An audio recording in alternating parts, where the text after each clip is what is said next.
ప్రేమ్ని ఎక్కువగా తన దగ్గరే ఉంచుకుంటోంది శ్యామల. అతని ముద్దు మాటలతో చేష్టలతో తనని తానే మరిచిపోతుంది. ఇప్పుడు ఆమెకి క్షణం తీరిక ఉండడం లేదు. ఉదయమే లేచి బాబుతో పాటు తను తయారై కారులో తీసుకెళ్లి స్కూల్ దగ్గర దింపి తను ఆస్పత్రికి వెళుతుంది. మధ్యాహ్నం వచ్చి భోజనం చేసి వెళ్ళొస్తూ ఏకంగా ప్రేమిని తీసుకుని ఇంటికొచ్చేస్తుంది.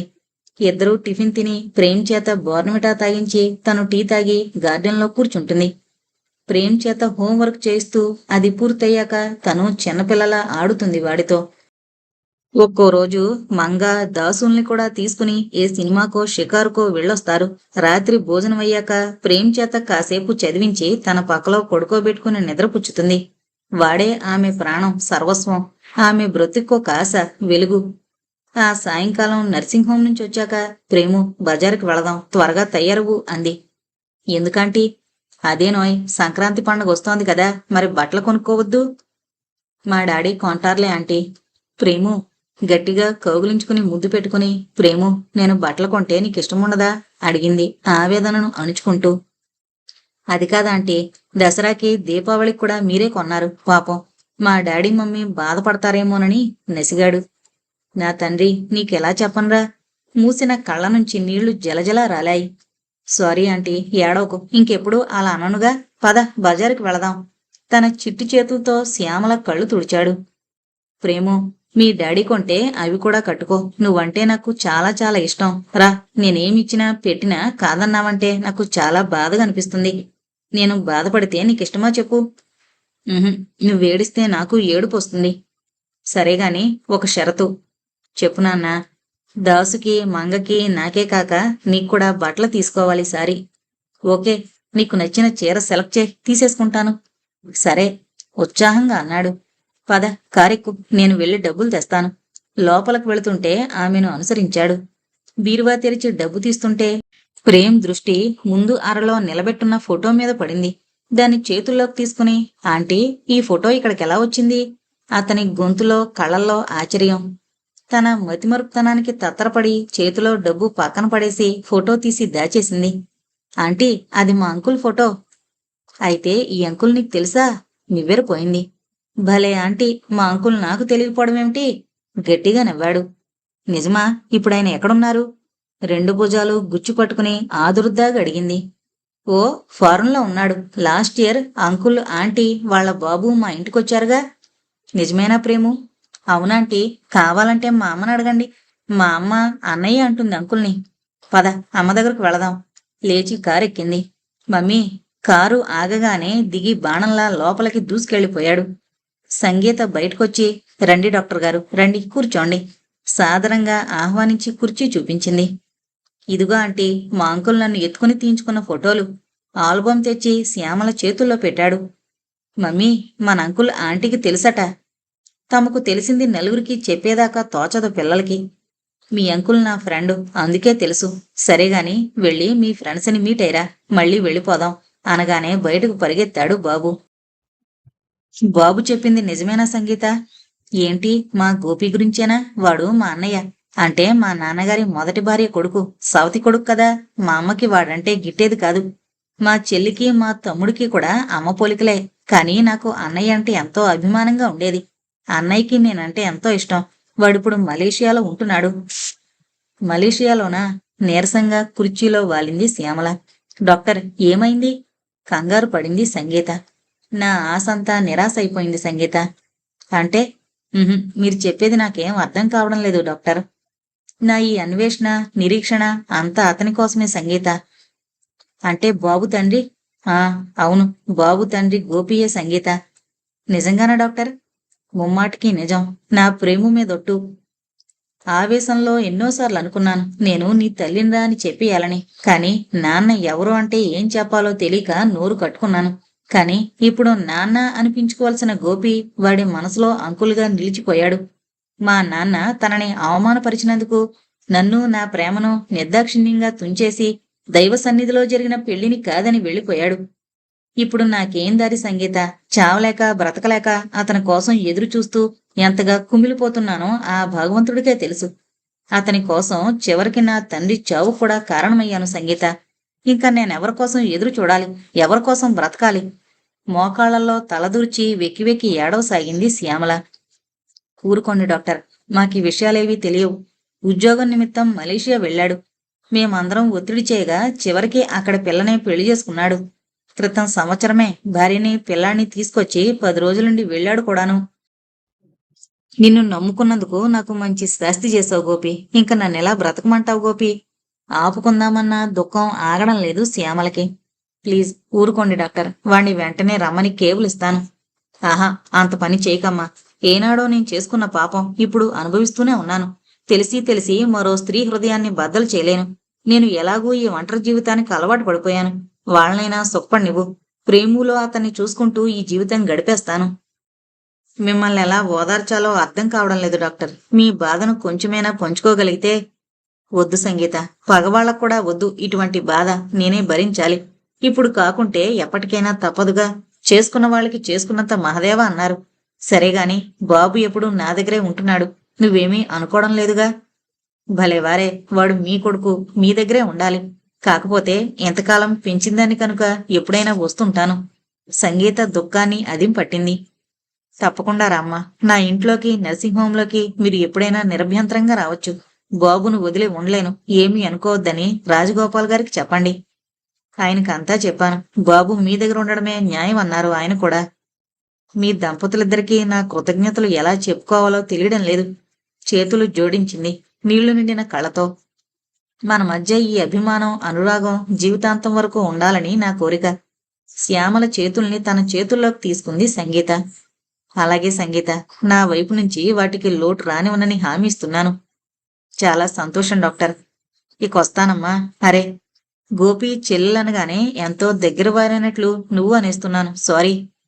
భలే వారే, నిజంగా దగ్గర వాళ్ళమైనట్లే కదా. అలాగే పిలవండి. బాబు ఎక్కడికి వెళ్ళాడో ఎంతసేపైనా పత్తా లేడు. బయటకొచ్చి చుట్టూ చూసింది. ఆటల్లో పడితే ఒళ్ళు తెలీదు. నవ్వింది సంగీత.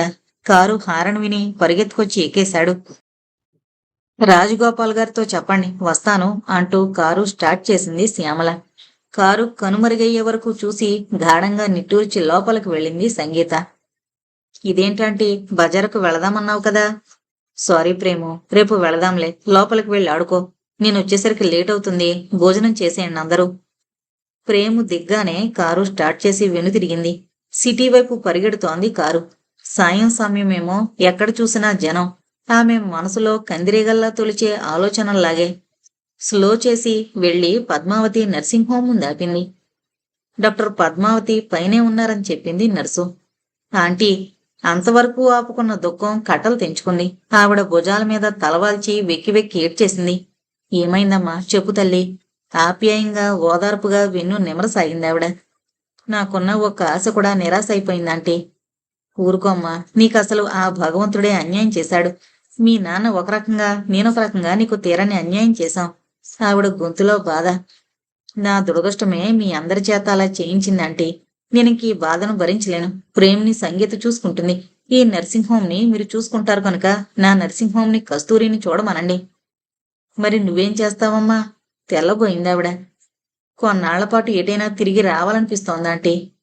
అంటే ఎన్నాళ్ళమ్మా? నాకు తెలీదు. ఎప్పటికైనా మనశ్శాంతిని పొందగలిగితే తిరిగి వస్తాను. పిచ్చి తల్లి, దేశాలు తిరిగితే దొరికేది కాదమ్మా మనశ్శాంతి. కన్నబిడ్డను వదిలేసి బాధ్యతల్ని పక్కకి నెట్టేసి పోవడం తెలివైన పని కాదు. తొందరపడక బాగా ఆలోచించు.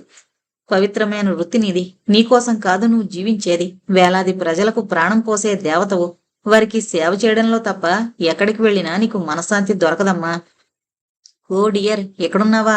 నీకోసం మీ ఇంటికి నర్సింగ్ హోంకి ఫోన్ చేశాను. చాలా శ్రమపడ్డావు. ఏంటి విశేషం? బలవంతంగా నవ్వింది శ్యామల. ఏం లేదనుకో, నసిగింది కస్తూరి. అయితే మరెందుకు ఫోన్ చేసినట్లు? ఆశ్చర్యంగా చూసింది. వృత్తిధర్మం అనుకుంటే కొన్ని సరదాలు చంపుకోవాల్సి వస్తుంది. దేనికి ఉపోద్ఘాతం? వింతగా చూసింది. ఆయన ఎంతో సరదా పడుతూ ఏదైనా ప్రోగ్రాం వేస్తే నాకేదో అర్జెంట్ కేసు తగులుతుంది. మన సరదాల కోసం ఎదుటి మనిషి జీవితంతో చెలగాటం ఆడలేం కదా. నేనేదైనా ప్రోగ్రాం ప్రపోజ్ చేస్తే ఆయనకేదో ఒకటి ఎమర్జెంట్ పని తగులుతుంది. సరదాల కోసం వృత్తి ధర్మాన్ని, వృత్తిని మానుకోలేరు కదా. నిరాశగా కుర్చీలో కూలబడింది కస్తూరి. ఇప్పుడు నువ్వు ఖాళీగానే ఉన్నావు కదోయ్. నాకు ఖాళీయే. ఈసారి 2 పనులు ఆయనవే. రవీంద్ర భారతిలో ఏదో మంచి డ్యాన్స్ ప్రోగ్రాం ఉందని మొన్ననే వెళ్లి 2 టిక్కెట్లు తీసుకొచ్చారు. తీరా ఇందాక ఆఫీసు నుంచి ఏదో అర్జెంటు పనుందంటూ బెంగళూరు వెళ్లాలని హడావిడిగా పరిగెత్తారు. నేను డ్యాన్స్ ప్రోగ్రాం మాట గుర్తు చేస్తే, సారీ డియర్, ఎవరినైనా తీసుకెళ్ళు అని ఓ సలహా పారేసి తుర్రుమన్నారు. బొంగుమూతి పెట్టింది. బాగుంది. చిరుకోపం నిండుకున్న కస్తూరి ముఖం చూస్తే నవ్వాగలేదు శ్యామలకి. నీకు ఫోన్ చేసింది నీ నవ్వు సానుభూతి కోసం కాదు, ఉక్రోషంగా అంది. నువ్వు వస్తావని. సారీ కస్తూరి, నాకెక్కడికే రావాలనిపించదు. చూడు చిట్టి, చూడాలనిపించి కాదు నేను వెళ్లేది, టికెట్లు వేస్ట్ అవుతాయని. లేదు కస్తూరి, అరగంటలో వచ్చేస్తానని పేషెంట్స్ని కూర్చోబెట్టమని చెప్పొచ్చాను నర్సుకి. పోవాయ్, ఎప్పుడు ఉన్నదేగా. అయినా ఈవినింగ్స్ కూడా అవుట్ పేషెంట్లు గొడవ పెట్టుకుంటావెందుకు? చిరాగ్గా చూసింది కస్తూరి. బాగుంది. ఒక్క మార్నింగ్స్ మాత్రమే రావు రోగాలు. ఒంటరిగా ఇంటి దగ్గర కూర్చుని మాత్రం ఏం చెయ్యాలి? శ్యామల గొంతులో నిరాశ, ఆవేదన. ఒక్కరోజు నువ్వు లేకపోతే కొంపలేం మునిపో ఉండు అని ఫోన్ దగ్గరకు వెళ్లి డైల్ చేసి, వచ్చిన వాళ్ళకి డాక్టర్ గారు ఈ పూట రారు అని చెప్పమని నర్సు చెప్పి, ఇప్పుడైనా కదులుతావా? విసుగ్గా చూసింది కస్తూరి. వెళ్ళమ్మా, నీ మనసుకి కాస్త చేంజ్ ఉంటుంది. ఎప్పుడూ రొటీన్ వర్కేనా? అప్పుడప్పుడు ఇతర యాక్టివిటీస్ కూడా ఉండాలి. ఈ రోజు డ్యాన్స్ చేసేది ప్రఖ్యాత కూచిపూడి నర్తకట. చాలా బాగుంటుంది, వెళ్ళిరా అమ్మా అంది పద్మావతి. అవును, నేను విన్నానంటే. ఆవిడ విదేశాలకు కూడా వెళ్లి ప్రదర్శనలిచ్చిందట. తెలుసు కదా. త్వరగా పదమరి, టైం అయిపోతుంది. మొదట్నుంచి చూడకపోతే ఇంట్రెస్ట్ ఉండదు. బలవంతంగా లేవదీసింది. అప్పుడే ఆపరేషన్ పూర్తి చేసి చేతులు కడుక్కుని బయటకొచ్చింది శ్యామల. డాక్టర్, నా లక్ష్మికి. ఆ పైన మాట్లాడడం మరిచిపోయి శ్యామల అన్నాడు ఆశ్చర్యంగా. ఓ మీరా, షీఈ్ ఆల్ రైట్, లోపలికి రండి అంటూ తన గదిలోకి దారి తీసింది. కూర్చోండి. బాగున్నారా? బాగానే ఉన్నాను. మీరెలా ఉన్నారు? నిర్జీవంగా నవ్వింది శ్యామల. నా విషయానికేం గాని ఆవిడ చాలా బలహీనంగా ఉన్నారు. అవును, దగ్గర దగ్గర కానుపుల వల్ల, నెసిగాడు సారథి. మీ పెళ్ళై ఎన్ని సంవత్సరాలైంది? ఏ పెళ్ళి? ఎన్నో పెళ్ళి అని. శ్యామల ముఖం నల్లగా మాడిపోయింది. నన్నెందుకిలా చిత్రవద చేస్తున్నారు సారథి? మూసిన ఆమె కళ్ళ నుంచి నీళ్లు జలజల రాలాయి. ఐఎమ్ సారీ శ్యామల, మిమ్మల్ని చూడగానే నాకు ఆ సంఘటనే జ్ఞాపకం వచ్చింది. అప్రయత్నంగా అలా అనేశాను అన్నాడు చిన్నబుచ్చుకున్నట్లుగా. వెరీ సారీ శ్యామల, మీరిక్కడే ఉంటున్నట్లు తెలీదు. నాకు ఈ మధ్య ఈ ఊరు ట్రాన్స్ఫర్ అయింది. నేను ఆఫీస్కి వెళ్ళాక లక్ష్మికి నొప్పులొస్తే పక్కింటి వాళ్ళు ఇక్కడ చేర్పించి నాకు ఫోన్ చేశారు. అప్పటికే మీరు థియేటర్లోకి తీసుకెళ్లారని చెప్పారు. వెంటనే ఆపరేషన్ చేయకపోతే పెద్ద ప్రాణమే దక్కేది కాదు. You are very lucky. Thank you doctor. మీరేమీ అనుకోనంటే ఒక మాట. అడగండి సారథి. గోపి, అదే గోపీనాథ్, అప్పట్నుంచి కనిపించనేలేదా? లేదు, ఇక కనిపించడు సారథి. ఒకవేళ కనిపించినా నాకు భర్తగా, నా బిడ్డకు తండ్రిగా మాత్రం కాదు. అంటే? అతని గొంతులో ఆదుర్ద. అతను మలేషియా వెళ్లి మరొక స్త్రీని పెళ్లి చేసుకున్నాడని తెలిసింది. ఈజిట్? మరి మీ బాబు అంటున్నారు, మీకు మృత శిశువు. నోనో, నాన్నగారు ఆంటీ కలిసి ఆడిన నాటకం అది. నా బాబు, నా ప్రేము బ్రతికే ఉన్నాడు. ఇప్పుడు నా దగ్గరే ఉంటున్నాడు కూడా. నాతో అలా అబద్ధం చెప్పి వేరొకరికి పెంచుకోవడానికి ఇచ్చేశారు. బాబు నా దగ్గరే ఉంటున్నా వాళ్లనే తల్లిదండ్రులుగా భావిస్తున్నాడు. ఇన్నాళ్లకు తనకొక ఆత్మీయుడు దొరికాడన్నట్లు తన మనసు విప్పి చెప్పుకోసాగింది శ్యామల. కాదని నువ్వెందుకు చెప్పలేదు శ్యామల? ఎలా చెప్పను సారథి? తల్లిదండ్రులు అంటే సంగీత, రాజగోపాల్ అనే వాడి అభిప్రాయం కాదు. నేనే నీ తల్లిని అంటే తండ్రి ఎవరనే వాడి ప్రశ్నకి నేనేం సమాధానం చెప్పగలను సారథి? ఏదో ఒకటి చెప్పి నచ్చజెప్పడానికైనా వీలు కాని పరిస్థితి ఏర్పడింది. ఏంటది శ్యామల? వాడిని పెంచుతున్న వాడి దృష్టిలో తల్లైన సంగీతకే అన్నయ్య అనట గోపి. మామయ్యగా బాబు మనసులో నిలిచిపోయాడు గోపి. కాదు, అతనే నీ తండ్రి, నేనే నీ తల్లిని అని ఎలా? ఆ పైన ఏమీ చెప్పలేక ముఖం పక్కకు తిప్పుకుంది శ్యామల. ఆమె మనసులో అగ్నిపర్వతాలు బద్దలవుతున్నాయని తెలుసు సారథికి.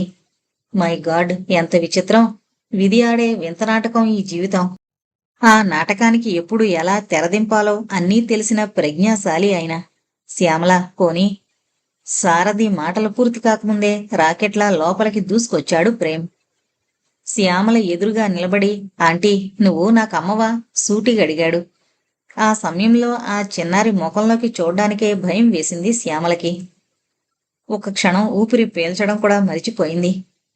నువ్వు నువ్వెప్పుడొచ్చావు ప్రేము? బలవంతంగా గొంతు పెగిల్చుకుని అడిగింది. నూతులో నుంచి వస్తున్నట్లుందా మాట.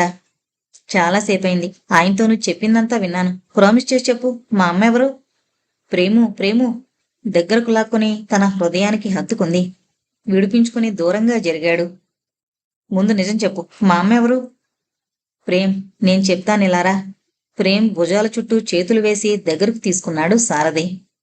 నేనెక్కడికి రాను, ఇక్కడే చెప్పండి. కోపంతో పట్టుదలతో ఎర్రగా కందిపోయింది ఆ లేత ముఖం. అలాగే, ఇలా కూర్చో. తన ఒడిలో కూర్చోబెట్టుకున్నాడు సారథి.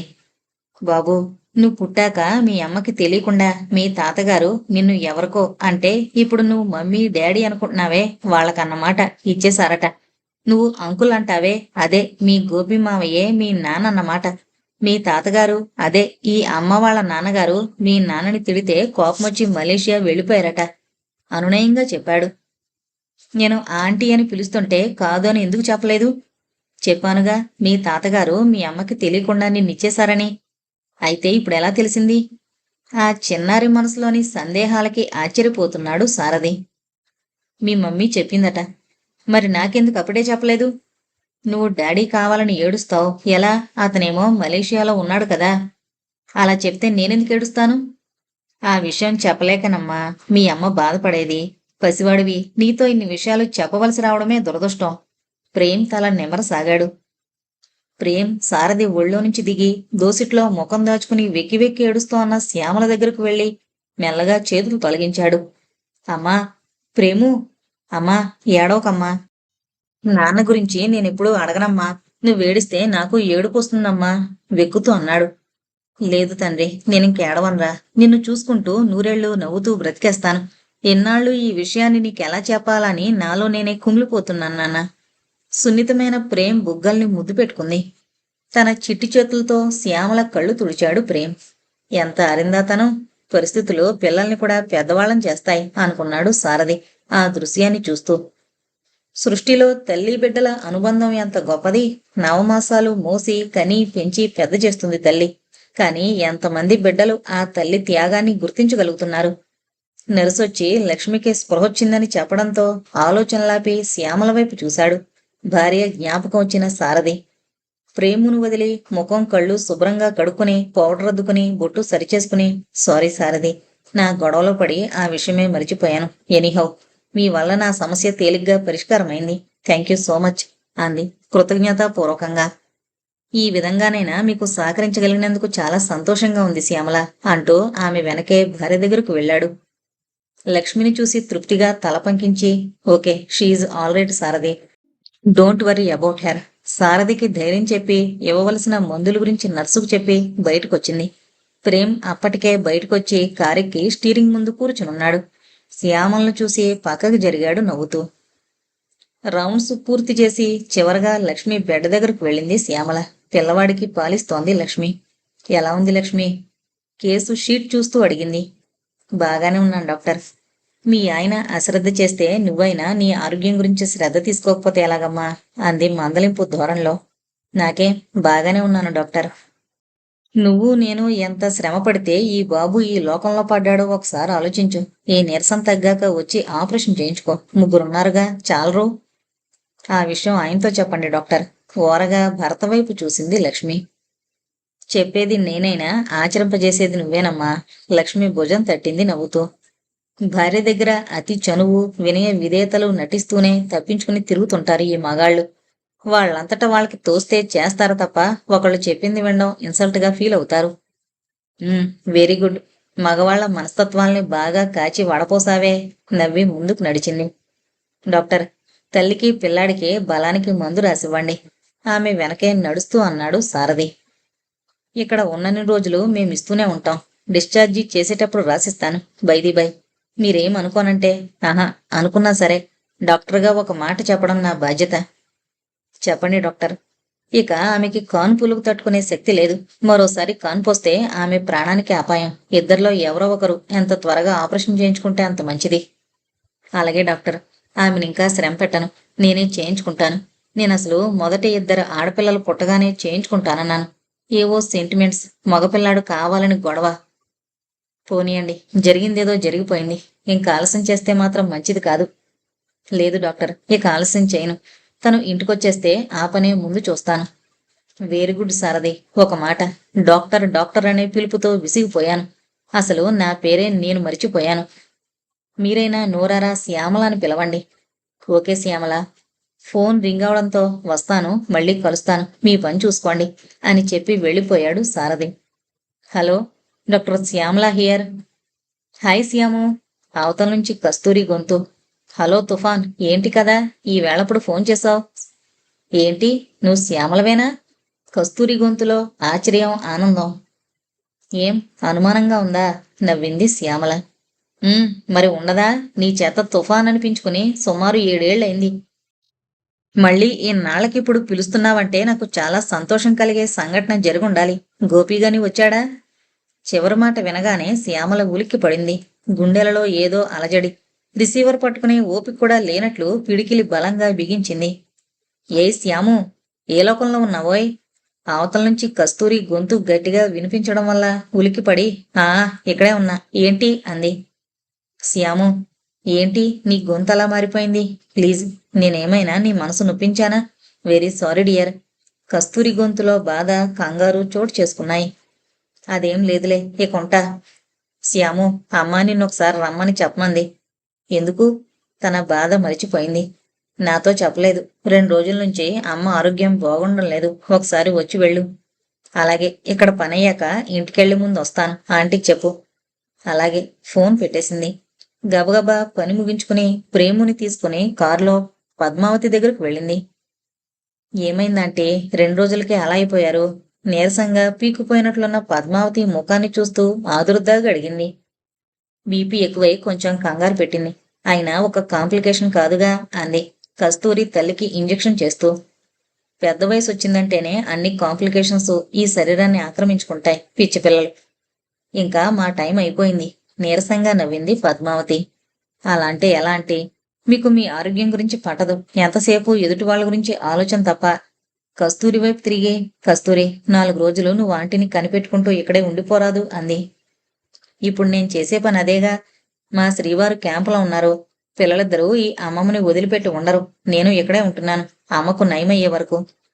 Very good. అన్నట్లు నీ పుత్రరత్నాలు ఇద్దరూ ఏరి? బాల్కనీలో నుంచి బయటకు చూస్తూ అడిగింది. వాళ్ళ గదిలో ఏదో ఆడుతూ ఉంటారు. ప్రేమ్, నువ్వు కూడా వెళ్ళు. బిక్కుబిక్కుమంటూ కుర్చీలో ఒదిగి కూర్చున్న ప్రేముని చూస్తూ అంది కస్తూరి. వెళ్ళు ప్రేము, ఇంటికి వెళ్ళేటప్పుడు పిలుస్తాను. ప్రేమ్ భుజం తట్టింది శ్యామల. ఇప్పుడు చెప్పబోయ్, ఏంటిందాక నీకు పాత రోజులు జ్ఞాపకం వచ్చాయి? ఆత్రంగా అడిగింది కస్తూరి. జరిగిందంతా చెప్పింది శ్యామల. ఆంటీ, నేనే తన తల్లినని బాబుకి తెలిసిపోయింది. వాడు నోరారా అమ్మా అని పిలుస్తుంటే నేను పూర్వపు శ్యామలని అయిపోయాను. ఆత్మీయురాలువైన నీ ముందు నా సంతోషాన్ని దాచుకోలేకపోయాను. ఏదో అవ్యక్తానందంతో శ్యామల కళ్ళు చెమర్చాయి. బీ యాక్టివ్ శ్యాము, పిల్లవాడి ముందు నువ్వు బేలవైపోకూడదు అంది కస్తూరి సానుభూతిగా చూస్తూ. అవునమ్మా, గోపి మరో స్త్రీకి సొంతమయ్యాడని తెలిసాక అతని గురించి ఆలోచించడం, బాధపడడం అర్థం లేని పని, తెలివి తక్కువతనం కూడా. రోగుల సేవలోనూ, పిల్లవాణ్ణి పెంచి విద్యాబుద్ధులు చెప్పించడంలోనూ నీ మనసుని లగ్నం చేసుకో. భారంగా నిట్టూర్చింది శ్యామల. Take it easy Shyamu. శ్యామల అరచేతిలో ముద్దు పెట్టుకుంది కస్తూరి. తన పూర్వపు అలవాటు గుర్తుకొచ్చి శ్యామల పెదవులపై చిరు దరహాసం మెరిసింది. అబ్బా, నువ్విలా హాయిగానవి ఎన్నాళ్ళయిందో శ్యాము అంది పద్మావతి శ్యామల చేతిని ఆప్యాయంగా నొక్కుతూ. అసలు నీ గురించి ఆలోచిస్తూనే అమ్మ జ్వరం తెచ్చుకుంది తెలుసా? అవునమ్మా, మీరు కూడా నాకు అన్యాయం చేశారు ఆంటీ అని నువ్వు ఆనాడు కంటతడి పెట్టావు శ్యాము. నిజమే, నీకు జరిగిన అన్యాయంలో నేను భాగస్థురాలని అనుకుంటే. ఓ. పద్మావతి మాటలు పూర్తి కాకముందే ఆమె చేతుల్లో ముఖం దాచుకుని, ప్లీజ్ ఆంటీ, అంత మాట అనకండి. మీరు కస్తూరిని నన్ను ఒకలాగే చూశారు చిన్నప్పటి నుంచి. మీరు కావాలని నాకెప్పుడు అన్యాయం చేయరని తెలిసినా ఆ రోజు ఏదో బాధలో ఆవేశంలో అలా అనేశాను. దయచేసి మీరు అవేం మనసులో పెట్టుకోకండి. తల్లి అనురాగం, ప్రేమ ఎలా ఉంటాయో ఎరుగని నాకు ఆ ప్రేమానురాగాలను మీరే అందించి నన్ను ఒక మనిషిని చేశారు. కస్తూరితో సమానంగా నన్ను అభిమానించారు. ఆ విషయం నేనెప్పుడూ మరిచిపోనాంటీ అంది గద్గద స్వరంతో. చాలమ్మా. తృప్తిగా మెరిశాయి పద్మావతి కళ్ళు. నా గురించి ఆలోచిస్తూ మీరు ఆరోగ్యాన్ని పాడు చేసుకుంటుంటే అది నాకెంత బాధగా ఉంటుందో ఆలోచించండి ఆంటీ. నేను మళ్ళీ రేపు వస్తాను. మీరు హాయిగా తిరుగుతూ కనిపించాలి.